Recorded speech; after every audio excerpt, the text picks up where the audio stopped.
hear you yet, but we'll get there. I'm so stoked about this. Like, I cannot tell you how stoked I am. We're recording this, but the only way that you get your voice is if you speak into the microphone. Oh. Is that all right? Oh yeah, I don't mind. No, you kind of want to get this stuff because who knows? You do. FaceTiming through phone. Hey, thanks. Hi, Barclay. Hey, Gary, man, how you doing? All right.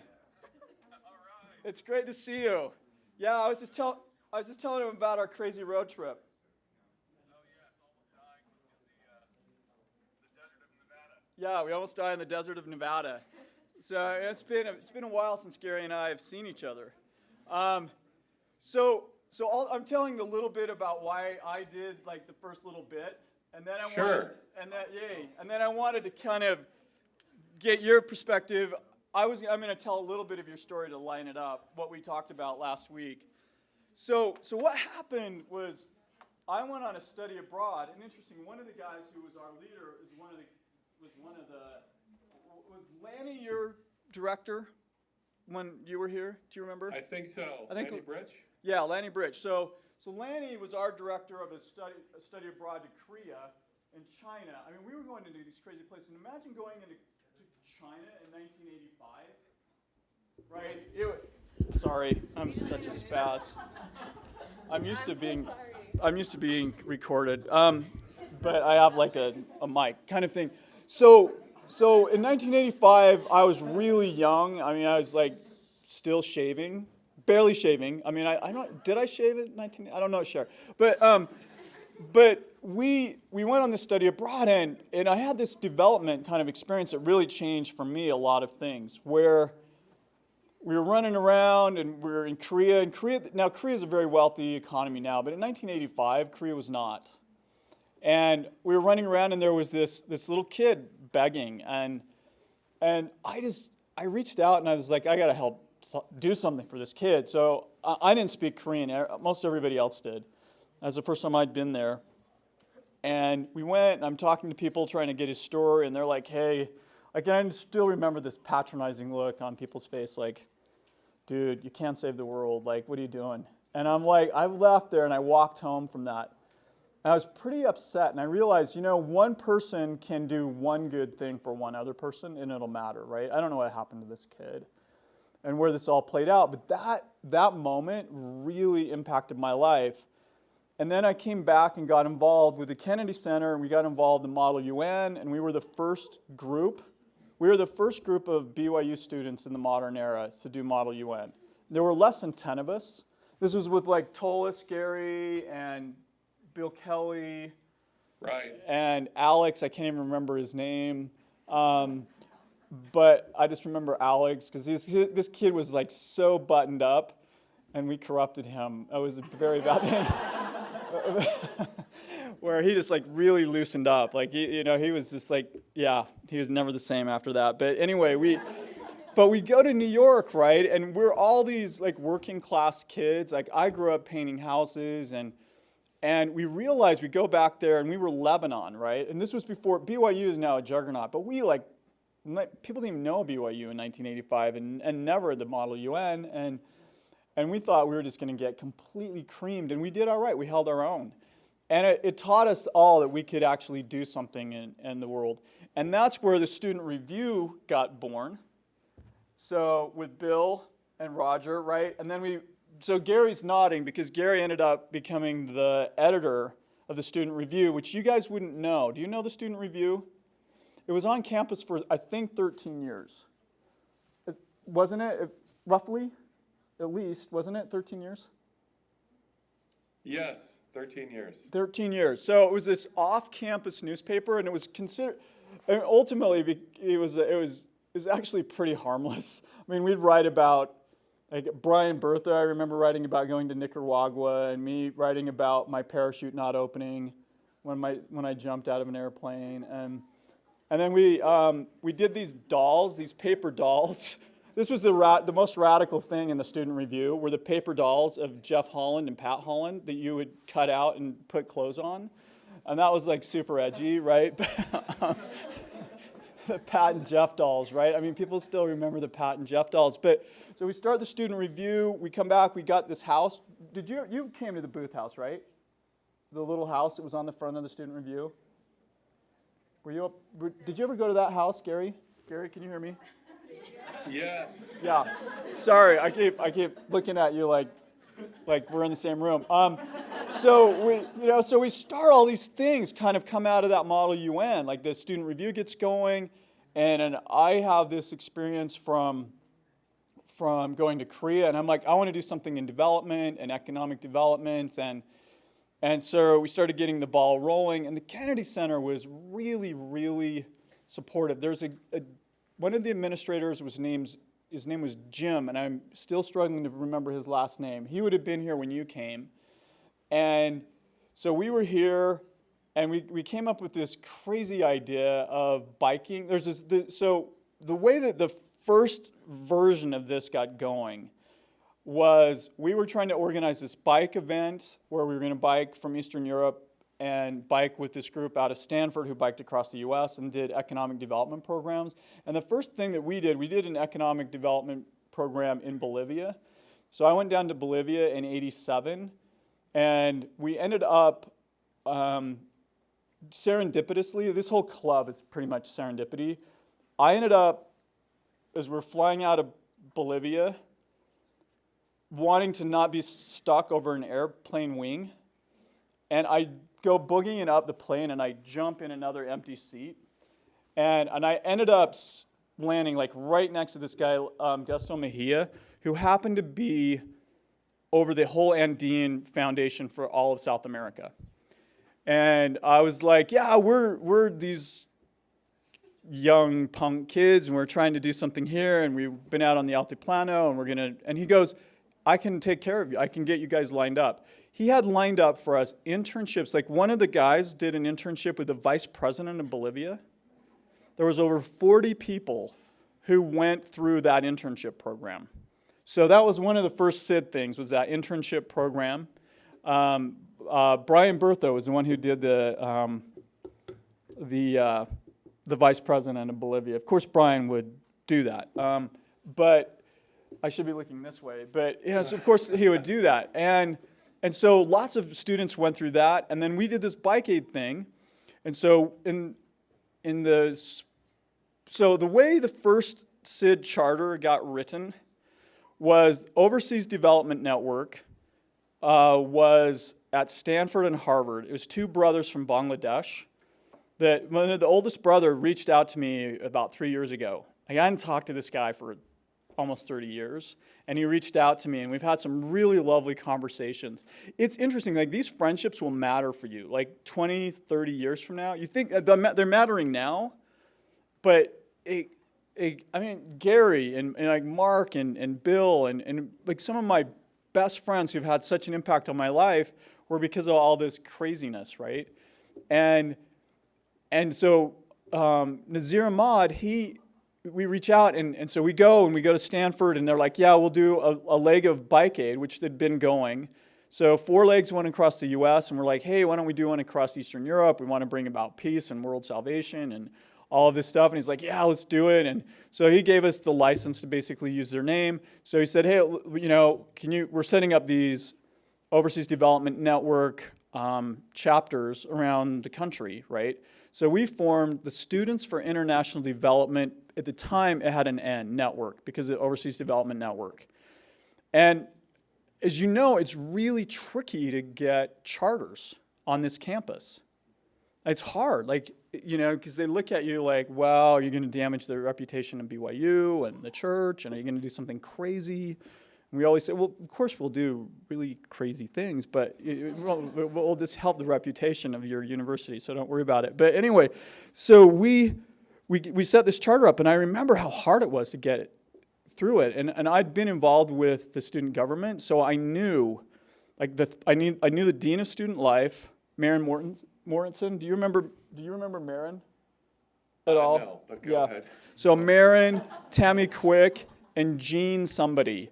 And so because they knew me and I was nice to them, they let us get a charter through. And it was really hard at that time because we tried to get an amnesty charter, and it was never going to happen. It just wasn't going to happen. But we were able to get this charter through. and pull this off. And so we did this bike thing where we did the bike aid, which at the time it seemed pretty crazy. We went into Russia. I told a couple of these guys about us getting chased around by the KGB and getting like that. I'll just tell you a couple of Russian stories, right? Because Russia isn't totally crazy now. It's pretty crazy, but when we were there running around trying to organize this, going into Poland in the dead of winter, BYU funded my flight to Poland, and right, like I still remember making a pitch in their student government thing, and I got them to pay for my flight to Europe, and then Mark and I took the midnight train all the way into Poland, and we ran around Poland, and then we took the train all the way to Moscow and organized stuff there. And I got a call. I was reminiscing. I was walking back to these old offices back there, and I got a call from the Consulate General of the Soviet Union back in one of these offices. This is such a cool place. Like, so many cool things happened here. And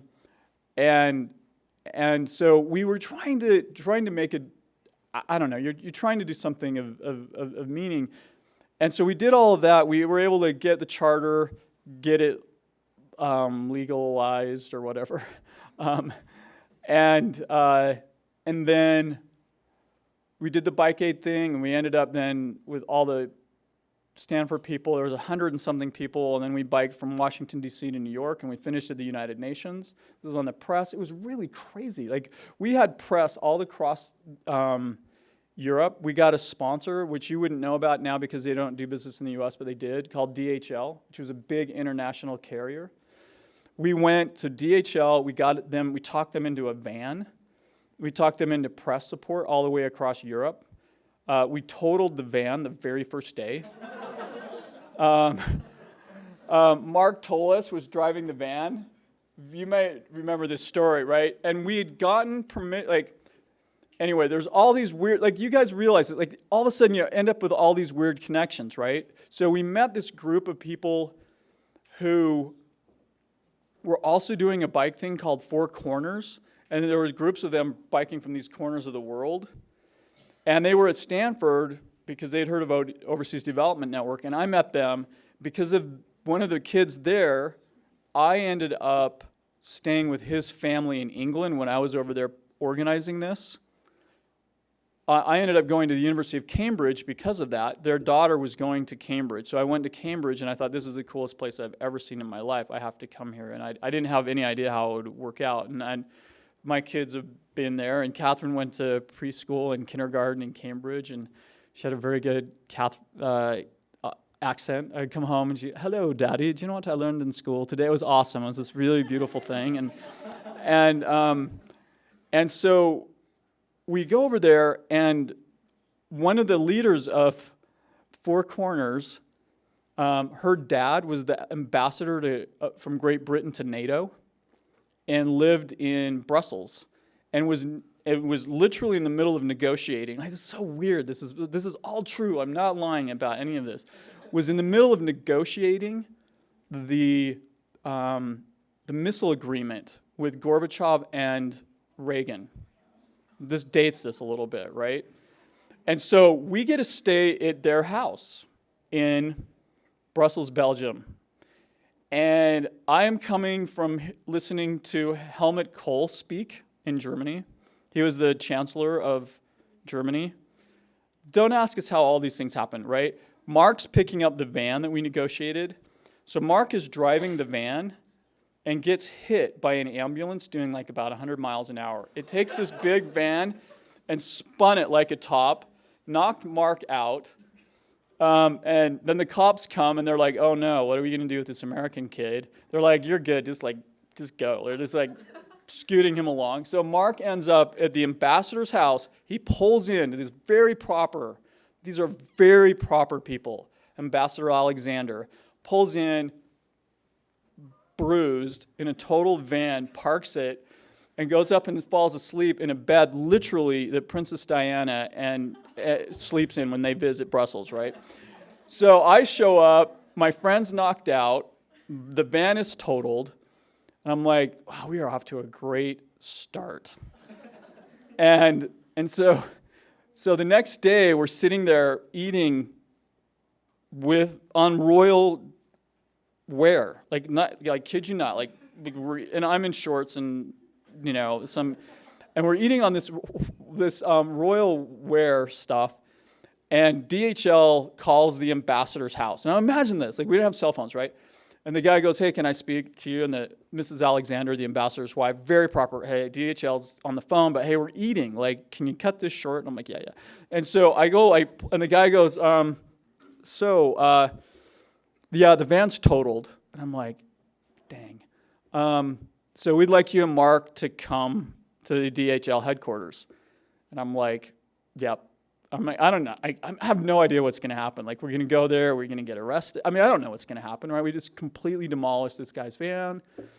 And so Mark and I drive there. This is not an exaggeration. It sounds like it when I'm telling the story. It doesn't sound true, but these all are. We get in the bomb-proof Jaguar of the ambassador in the back seat with his chauffeur, and they drive us to the airport where DHL is. I'm not kidding you. Like, it was just like we looked at each other. Mark and I just kind of look at each other like, this is so weird. And he knows Mark really well. Like, how weird is this? Like, we're in the back seat of a bomb-proof Jaguar driving to DHL. So we walk in, and there's all these guys like sitting on one side of the table, and we're in shorts, and I looked maybe 16, maybe.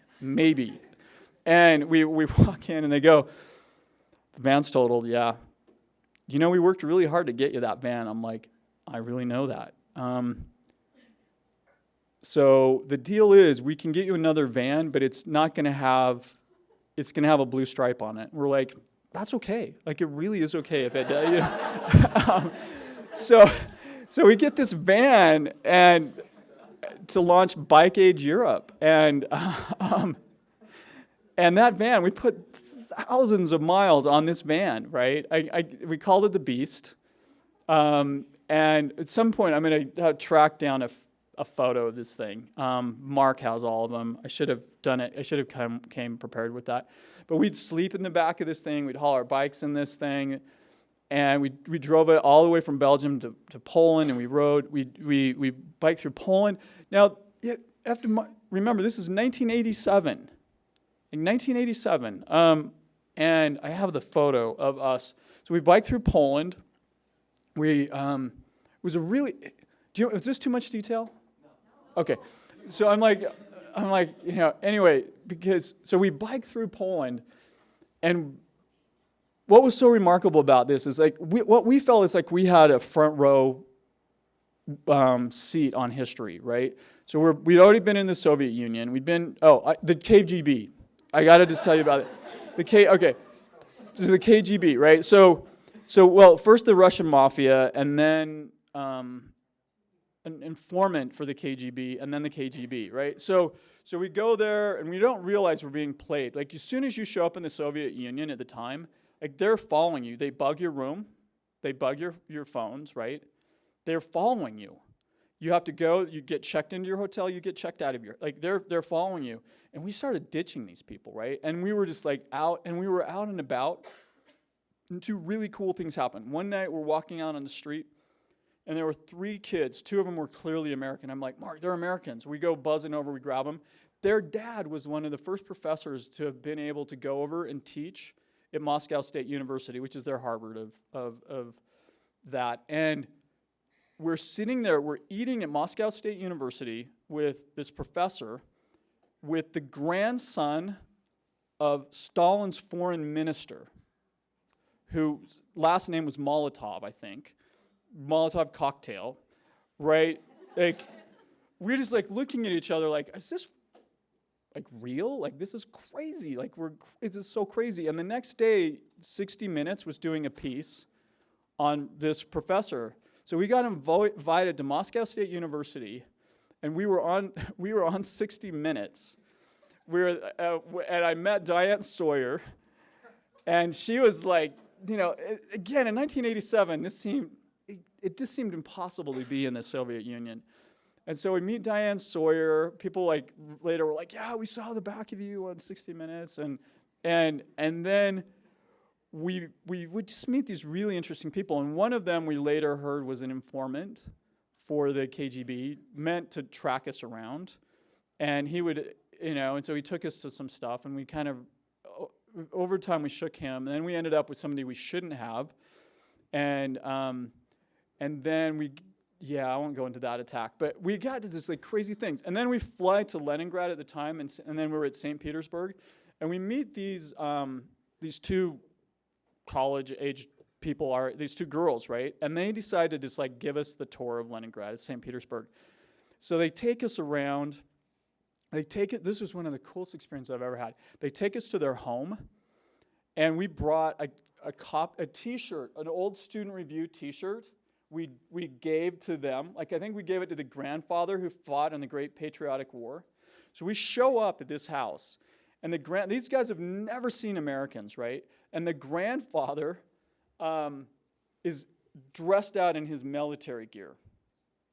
Like this was like big deal for them, right? They're meeting these Americans. At the time, we shouldn't we realized fully later that we were just like playing with fire, but we ended up just like with these guys, and we're in this house, and we're doing stuff, and we're talking to this.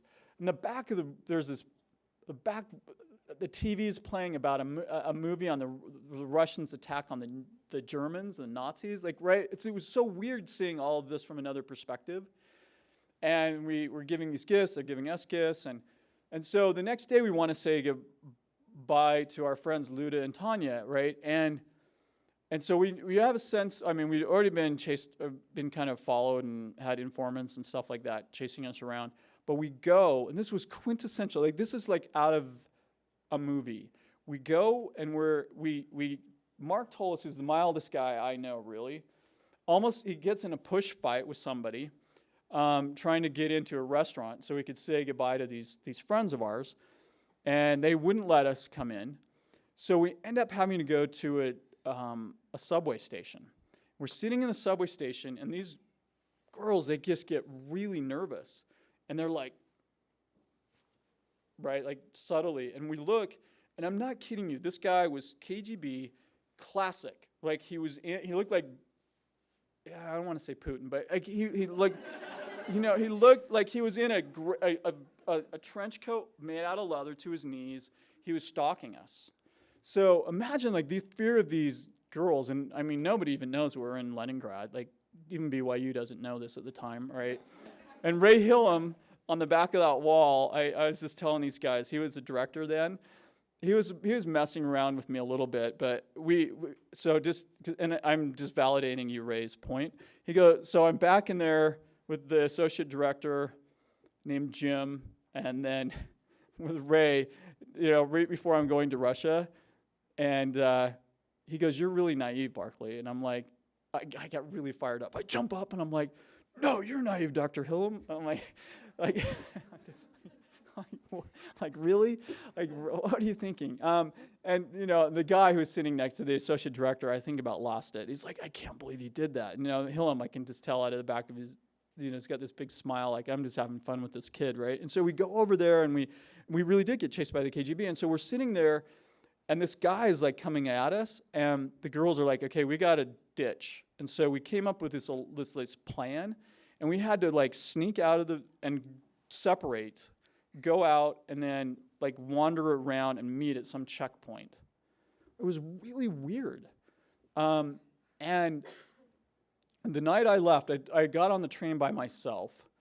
I took a train all the way across Russia in the dead of winter, from Moscow through Kiev to Budapest. It was a really amazing thing. And when I got on the train, a guy who was supposed to be in charge of us, it comes knocking on the door, and he's literally shaking because he's lost track of us for a very long time. He's shaking, and he's just like knocking on the door, and he's like sweating. And it's like, "Mr. Burns," I'm like, "Yeah." And he was just like, "Good, you're on the, okay, I'm not going to get like beat up by my KGB officers or whatever." Like, it was just weird, like being tracked everywhere, having these people I'm with get frightened. We did have a Russian mafia experience where it was really like these guys were coming to take me out, and it was the most dark I'd ever felt. Like, I turn and these guys are coming, like, in the dead of winter, in the dead of night, right for me to just, like, do very bad things.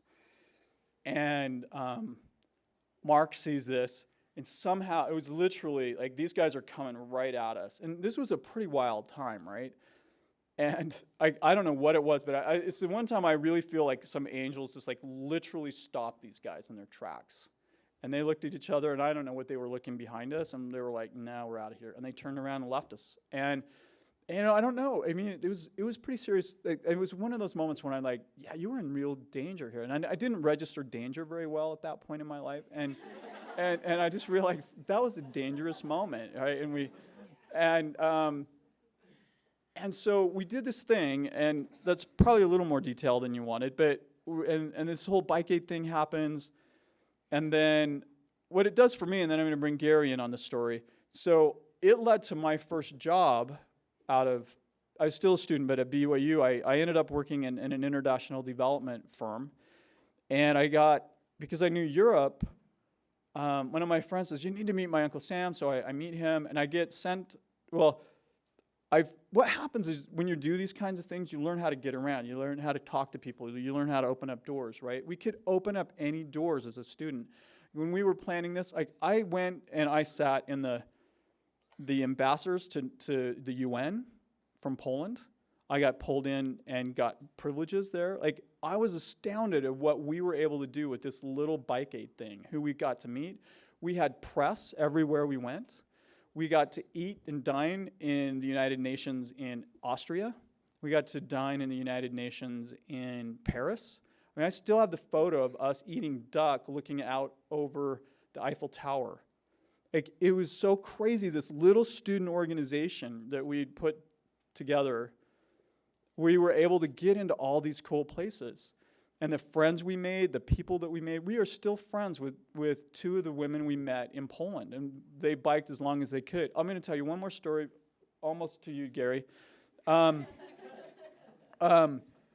where we biked through Poland, and then one of our friends couldn't bike anymore, right, because of the travel ban.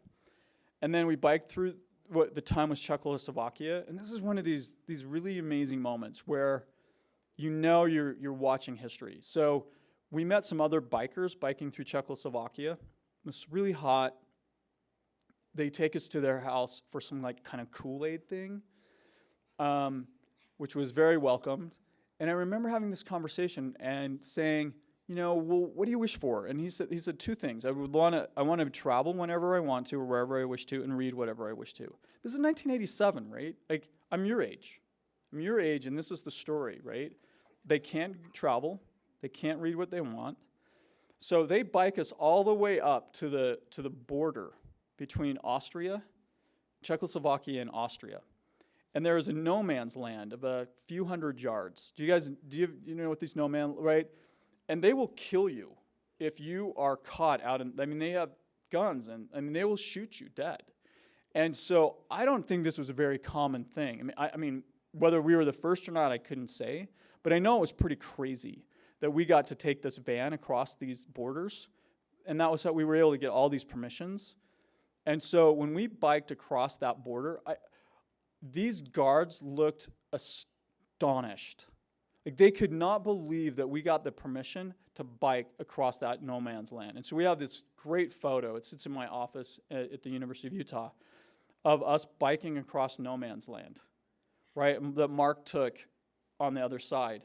And just going across this place where freedom and opportunity was just so restricted, and just getting to the other side, it was really meaningful. And because of that, so my first job was in economic development.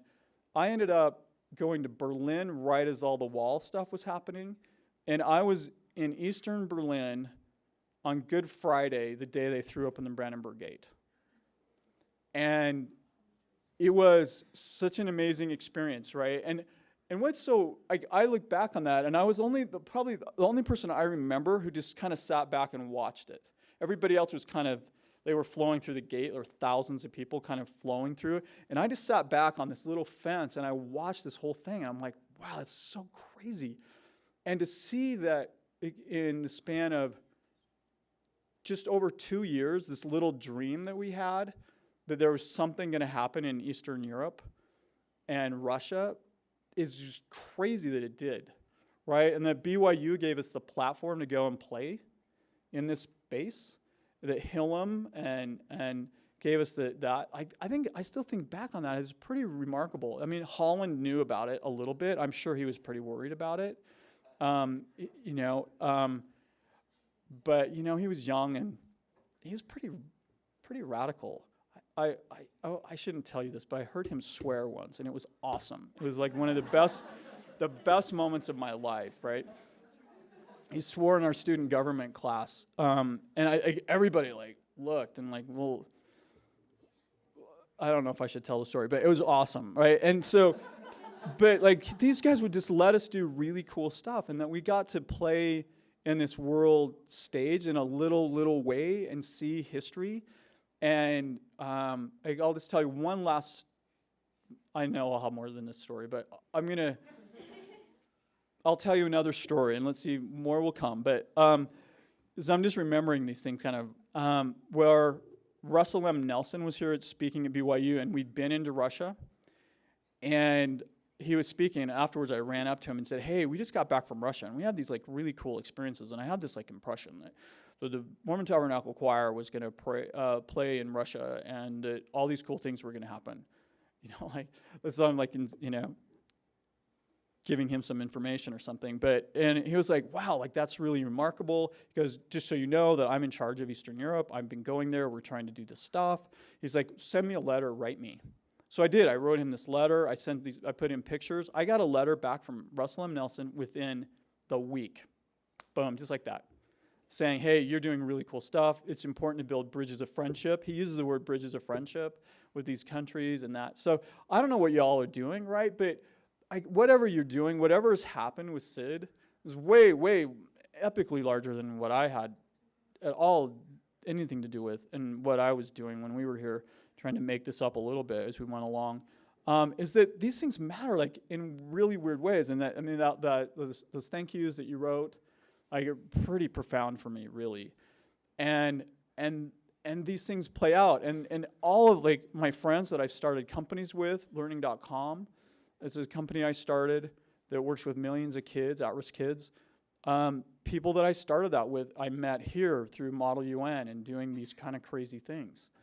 And Gary has amazing stories. Gary works in Africa a lot and speaks Swahili, and he has all these crazy stories about Africa and stuff he's done over there.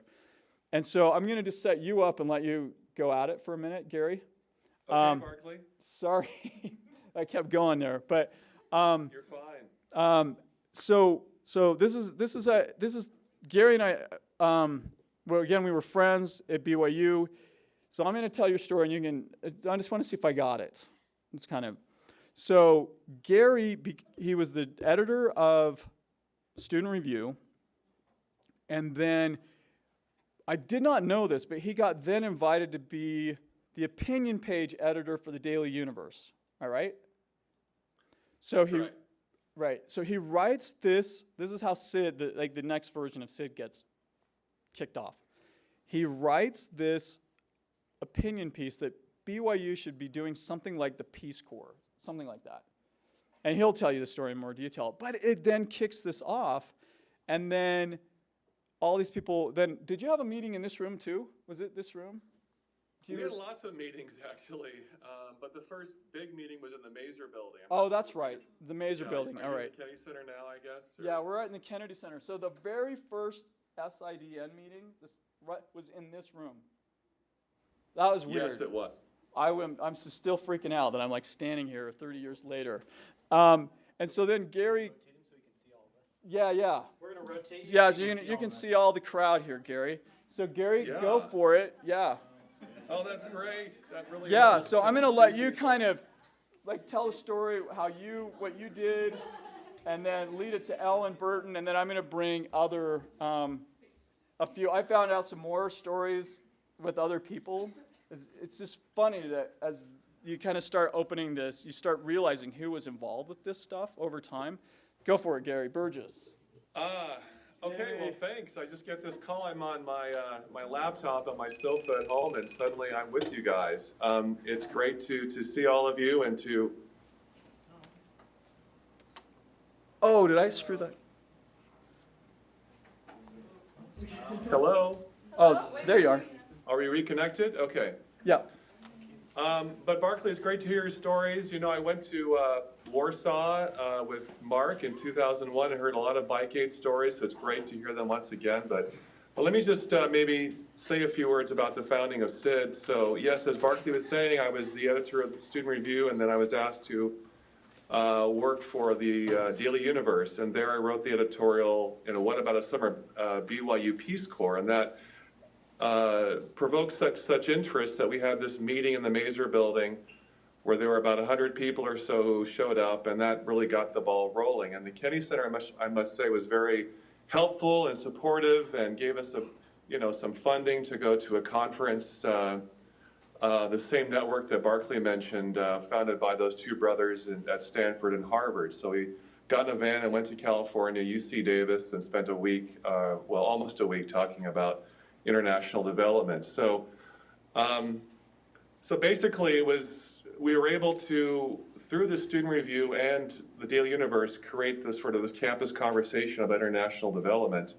And it was from that SID was born, or I should say reborn, from previously. So that's a very short version of what happened. That was my last semester at BYU. Then I graduated and handed the baton over to Helen Burton. So,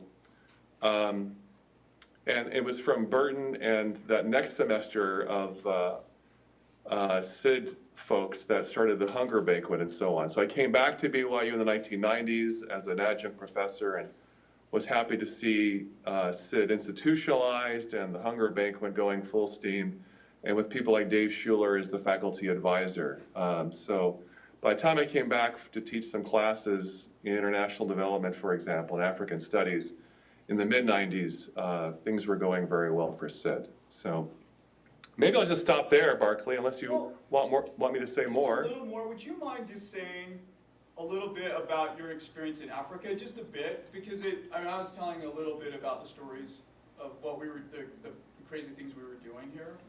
But it would just be nice for them to know a little bit about that, because some of you may be interested in Africa, African studies, history, tap them into that a little bit.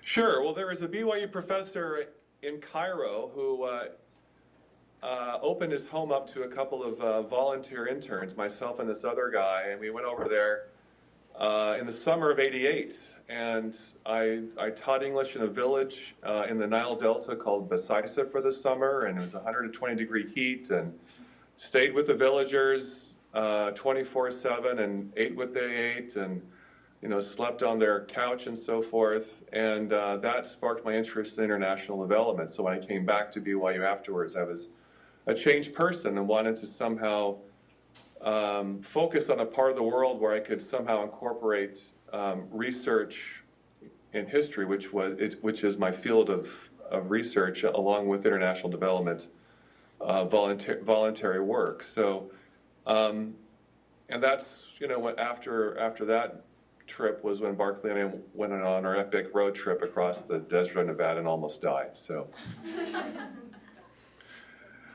yes, I mean, these kinds of experiences are priceless, and at your age, they can change your life. And when I was back at BYU as an adjunct professor, writing my dissertation with Dave Schuler and others in the Kennedy Center, we formed these programs for students to go overseas to replicate that experience. So they would live in villages for a summer in Tanzania and many other countries. I'm sure these programs I hope these programs still continue, because from those programs, a lot of my former students are now doing wonderful things in DC and elsewhere, working for NGOs or foundations or now professors in African studies. And so I imagine those programs are still going on. Barclay? Yeah, I'm just looking around. I don't know if they are. Yeah. Are they? Can you still do those programs? Yeah. Awesome. Yeah, they are. Apparently, Gary.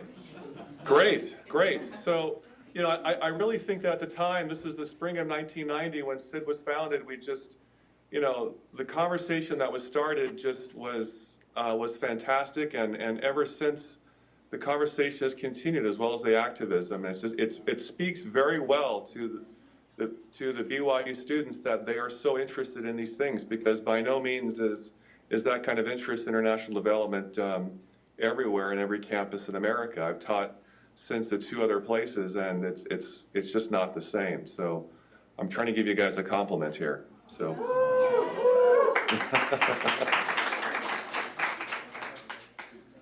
Yeah.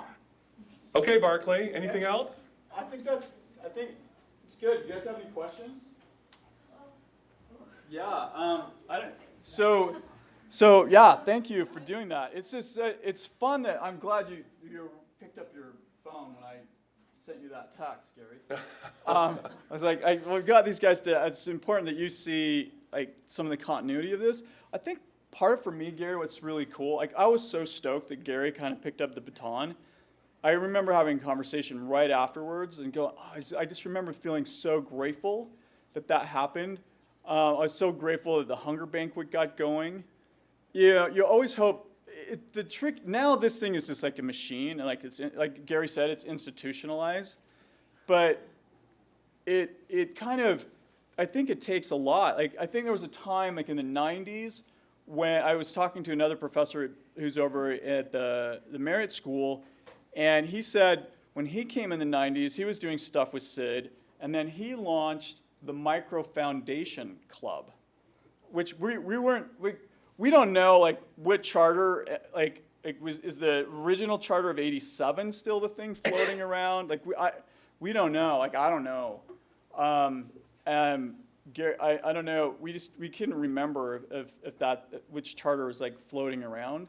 And then the Micro Foundation Club came, and they were the ones having a lot of the meetings in the early the 90s. And then, but the hunger banquet, like I don't know how that kept going. Like I'm just so amazed. And how long do you guys have any idea how long the co-presidency thing has gone? We just know hunger banquets have gone over 27 years. Yeah. And this year we raised more than any other year in the past. Wow, how much roughly? It's like 16 grand. It was like 17.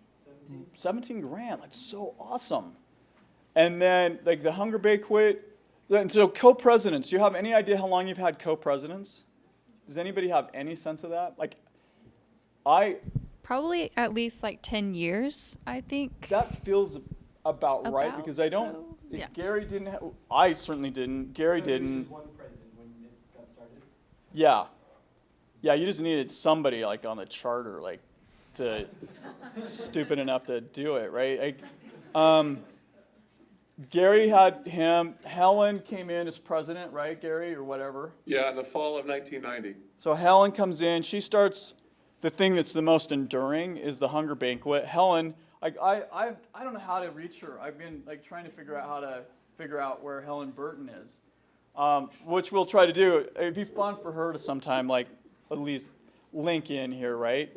And then Helen does it for a while. Shad Morris, was involved in the 90s. They did the microfinance was big. That club, like I don't know, we weren't sure if they were just piggybacking off of the original charter for the microfinance, or how that went. But somehow the hunger banquets just kept going. Like I'm still astounded about that. Really, like to keep something going for 27 years with really no like new directors of the Kennedy Center, people coming and going and graduating. That's pretty remarkable. So what you're doing is like way down the path from what we started out in terms of institutionalization, having the 3 presidents. Like, I think that's really awesome. So you know that. So from your perspective, that's gone back as far as you know, right? Like it's like from what you okay. So keep that up. Hunger banquet, yeah. Yeah, go for it. Yeah, I'm done saying stories. So. So if you guys have any questions, I have a mic because we're recording this. So if you want it to be heard, do any of you have questions? I have so many. I know. No questions? Okay, well, First question is, how did you not get kicked out of BYU? Because I feel like if we were to do this now, they're always like, don't do that. And then another question is, oh man, I'm like blanking right now. Marissa has a question, thank goodness. Okay. So I feel like a lot of the people I know from SID, or a lot of the people who kind of like end up coming to SID now, have like a really unique approach to the LDS religion, and sometimes even have like quandaries about the way a lot of people approach the LDS religion. And was that a thing in the past? And if so, like maybe just talk about your experiences and like your other SID members' experiences with that. Yeah. Oh, can you do that?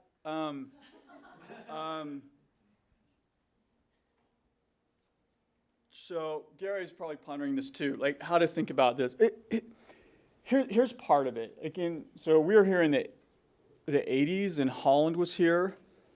I think it was generally just it was a really pretty open environment. Like the Mazer building got opened when we were here, the honors program. Like we were, I think, how do I want to be really thoughtful about this point. I think there was less, I think it could be a little more socially minded and not have it feel like you were bumping up against the edges as much, perhaps, maybe. Yeah. How do this is the kind of conversation you're like, you really want to be thoughtful about it. Right, well, yeah. We can also talk afterwards. Yeah. Can you restate the question, please? Because there is an interruption. I didn't quite get the question. So, Gary, it was partially, like, one, they were wondering, like, how did we not get kicked out when we were doing this?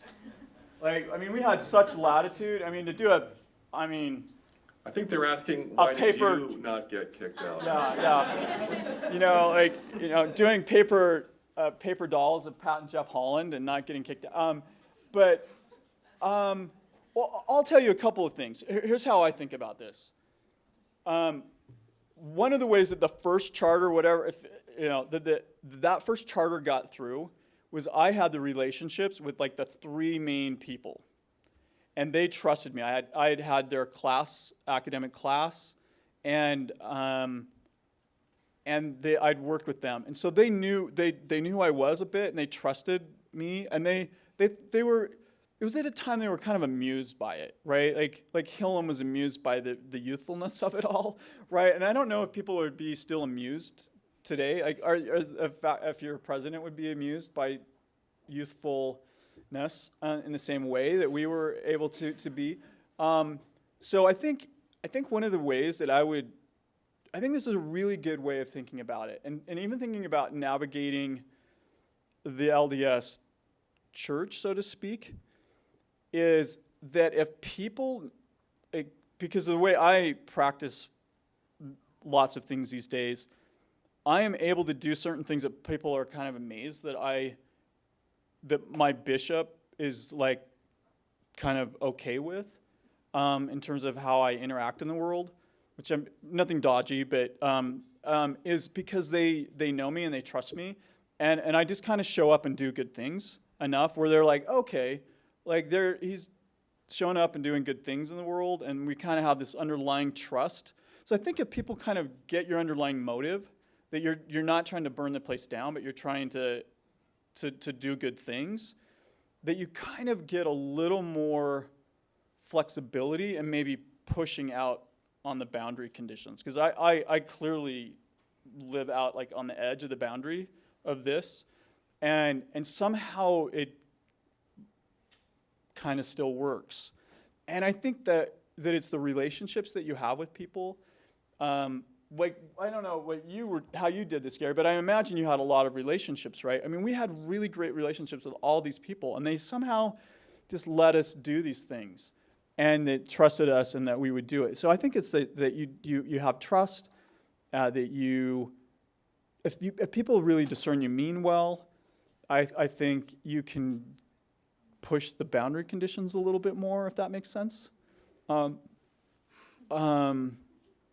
Yeah, I mean, you're always curious about how much you say and don't say with questions like that. But I think that's part of it. Yeah, as I really ponder how to address this really well. Any other thoughts? Gary, do you have any impressions about that? Well, just a couple of thoughts. First of all, when it comes to founding SID, there really was no opposition from the Kennedy Center or anywhere else in the administration, but only cooperation and interest in supporting this nurture this new idea. But when it came to student review, yes, there was a certain bit of tension there and concern that perhaps our humor or our commentary might cross certain lines. But there was a willingness to sort of mutually coexist at the time in the late 80s. And as editor of the newspaper, myself along with others, we were trying to sort of develop a friendly relationship with our audience and not offend or alienate any of our readers, and to publish things that students wanted to read about. And I think we accomplished that. It was only later on that things began to sour, unfortunately. But to answer the student's question about how we are able to get away with these things, I think there was in some ways a live and let live policy there for a while that I'm not sure if it's continued or not. I can't really speak to that. But in the 80s, there seemed to be an opening for all kinds of different viewpoints. Yeah. Was that even remotely helpful? Yes. Okay. Yeah. Any other questions? And I'm happy to talk a little bit more about it too.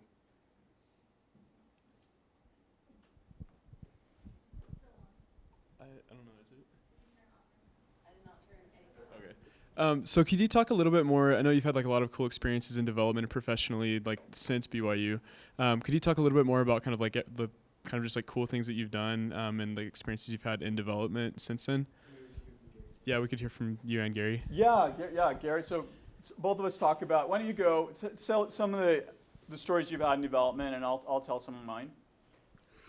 Okay, well, I'll just tell one story, and that involves Mark Tullis, this same friend of Barclay's who went on bike aid with him across Europe. But when I came back as an adjunct in the mid-90s, could you turn me around so I can kind of see the students? Okay, I'm talking to your shoulder there, Barclay. Okay, it's a bit better. So we actually got the Kennedy Center to fund a project in Tanzania in the village of Ndingeli on the shores of Lake Nyasa, where we gave them these fishing nets. And we set up this cooperative with the village elders where we had a daily catch from the shore and sold the fish right on the beach, and were able to raise money for village development projects. It was a wonderful project, at least as long as it lasted. But that was something that the Kennedy Center supported at the time, and we had students coming over to this village, and there was a great relationship there. So that would be one good story in terms of BYU taking an interest in international development. It wasn't a large investment, less than $1,000, but it helped the nutrition of these people because they were living primarily on cassava beforehand, which is this protein deficient plant, which can lead to all kinds of health problems if that's all you're eating every day. Gary, do you want to speak to like one post BYU, like that you've done development wise, like career wise? Well, unfortunately, I haven't stayed with international development. I've been focused primarily on my research, which is in history. But I've, but through my time at BYU, I've taken dozens of students over there, and I guess they've had more of an impact than I've had. But I've been primarily focused on my own historical research, unfortunately, perhaps. But a friend of mine that I met recently was a couple of months ago. We were chatting and said, "Oh yeah, I went to Africa and learned Swahili, and Gary Burgess was my professor, and it's changed my life, and like everything about it has changed." So I know that what Gary kind of set in motion with that mattered a lot. So in terms of my experience with economic development, I still do development kinds of things, social development stuff right now. That's what I study and research. But I did, one of the projects I worked on was in India, and water is the sine qua non, right, of existence. And one of the projects I did was we went out and did research in these villages about the economic impact of control of water, of irrigation. And that was a really cool project where I really learned that what are some of the economic drivers that impact people on the grassroots kind of level. That was one of them. One of the projects I worked on was a big project in Sri Lanka, right in the middle of the heart of the Civil War.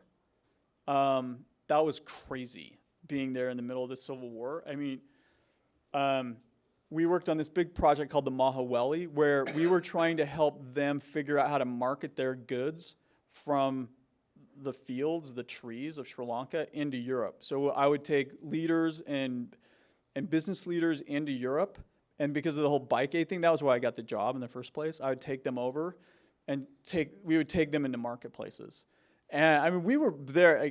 One crazy story was, it was falling apart when we were there, and we had to stage, Gary and I were talking about this the other day. It was just like this movie, like the Year of Living Dangerously a little bit. Our friend that showed us, where we had to stage an act to get out of the country because it was just falling apart, and we didn't know who was on the terrorist side and who was and we'd been in the middle of bomb threats, and I got caught in my hotel a few times with curfews where the news comes on and says anybody seen on the streets will be shot on sight, right? Like these kind of crazy things. So development work is a bit sketchy, really.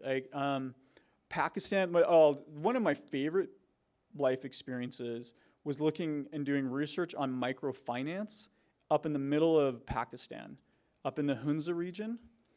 And it was incredible. And this whole microfinance thing, and this is a story about women. This is a story about how the importance of women, and it was so laid out for me. Gary probably has a bazillion stories about women that you've come to know and understand, and Gary's married to this really smart person with a PhD, and I was up in the middle of the Hunza region, right? So it is way up. I mean, you have to drive along the Indus River. You're up by Russia, China, and Iran. Like, you're right in the corner. And there's this river that comes down the middle of this very large valley with these 20,000+ feet peaks. And I went to both sides and stopped in both sides of these villages. And when I got out of the car in one village, this little girl ran up to me, like with such joy in her eyes, and said, "Look at my textbook." It was a little paper book. And she was being educated. So in one side of the valley, that was separated by a river, so there really wasn't that much interaction between the two areas. They were educating the women. And that village, that area, developmentally, in terms of what it looked like, in terms of opportunity, was remarkably different than another place. Let's say it was a half hour down the road, where they wouldn't tribally educate women. And that experience has stuck with me ever since then, about how important it is to educate women, to make sure women have education. I mean, I've been a little probably obsessive compulsive about it with my own kids, right? My daughter laughs at me. But women and education just really matters. And I think education and healthcare for women is really one of the anchors to economic development. And just seeing that real firsthand, to see the difference of that. I won't go into too much of the research, but I'm part of the research why I was down here today writing, and I'll be down here tomorrow as well. And is it your cousin? Yeah. Yeah. So I'm working with his cousin, right? So his cousin's one of the PhD students at the University of Utah, who I see pretty much every day, because we are on this mission to change the way people think about social innovation. We think the way economics has gone, the way people are thinking about it, isn't really telling the full story. So we're writing a series of papers right now that look at companies like Tom's, right? And there's some controversy around Tom's, but there's something about Tom's coming and buy one, give one. And William and I will, so we'll have pictures with him and the CEO of Tom's, Blake Mykowski. So you got to meet him. And we were like, how do we unpack? Why does this work? Why is it not working? What can we do better? And so we're coming out with all these ways of thinking about how it is that consumers can move social movements and social good. And so that's really what we're doing right now. So every day, that's what I wake up at I looked at my phone at 4:51 this morning about this. Cambridge. Oh, awesome. Very, very cool. Is this, so we're really trying to understand this. And so what we're trying to do is help firms and consumers organize their behavior in such a way that there's ultimately an economic good created for the recipient. So we want beneficiaries to become full-on economic agents. That's what I was doing with my economic development work, is we were trying to instead of just dumping donations in, we were trying to help these people and these economies create their own economic engines. And I think microfinance, to a large extent, has done that. One of the companies that we're studying is Warby Parker. Do you guys know Warby Parker? They've partnered with Vision Spring, and Vision Spring is a glass company. And what they do is they go in and actually build real businesses, so they don't destroy the market in these developing countries, but they go in and create the market, and they actually charge a modest amount for the eyewear that gets distributed. But their goal is to actually build economic agency into the people that live in these developing countries. So it's a very large-scale project that we're involved in, and we're doing impact investing. So where benefit corps, how many have heard of a benefit corporation? Start a benefit corporation, right? If you're going to start a company now, slap a B Corp on it, because it's a full-on corporation. You can make a profit, but you get a signal to the world that you're socially motivated. It's a really great idea, and nobody's really picked up on it. Like I had one of the first benefit corps in Utah, founded by women, come and speak at my class this semester. So I really recommend thinking about that. Is that kind of helpful about what you're interested in kind of picking up? Yeah. So those are some of the kinds of things. So it's been a part of my life, but then I came back. I got a PhD from BYU before I did my PhD at Cambridge. It's a long story. Didn't take 17 years to do a PhD. I stopped for 10 years to do learning.com, and anyway, so it was this very long journey. But I'm really glad I started the company, so do that and hope that it works out. Pray on your knees and cross your fingers a lot. And sometimes it works, and it did. But it's this notion that you can have an impact, that you go out and you create value. That's what I teach to my students. So I work with students and teach entrepreneurship, and we're trying to create as many social ventures or socially meaningful ventures or ventures that create value as that we possibly can. So ours is all around value creation and how do you create value. And if you think like that as a value creator, I think you can keep moving on with what you're doing. Here's the last, one of the things before we wrap up and there's any other questions, I think it's what I've realized. I'm literally old enough to be all of your parents, right? Like, my daughter's here, right? She's one of all y'all, she would say. She went on a mission to Louisiana, Spanish speaking, where she met her friend and fiance, Austin. But they didn't date on their mission or something like that, right? Yeah. Just messing with you. I don't get to mess with you very much longer, but before you get married. But anyway, is that you can make a difference, and if you can anchor yourself in creating value, anchor yourself in getting good education. Gary has his PhD, and he's a much more successful academic than me by like light years. And kind of keep,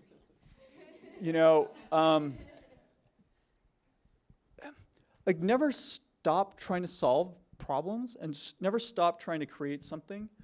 I'll chat a little bit more offline about what I'm doing and kind of what motivates me a little bit, and how if you just follow your nose, if you have some passion, you have some commitment to doing something good, I think you'd be surprised.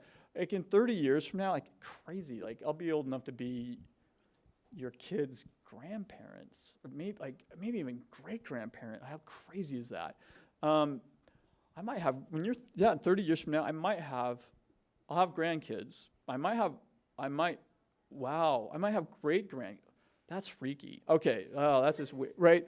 But in 30 years from now, you guys are going to be standing up here, and you're gonna be talking to people your age, and you're gonna be my age, and you go, wow, like how does time do what it does?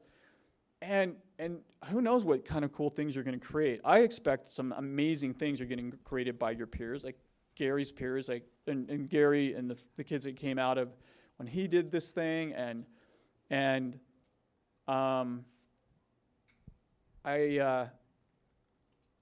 think believe in yourself, believe in your power to do good stuff, and not stop, right? Like not stop doing creative, socially meaningful things.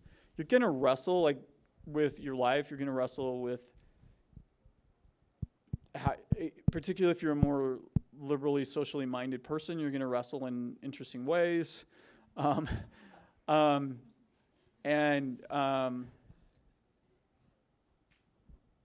yeah. How's that sound? Yeah. Any other, are you guys good? Hey, thanks so much. This is an honor for both of us to be here to do this. Thanks, Gary. Thank you so much.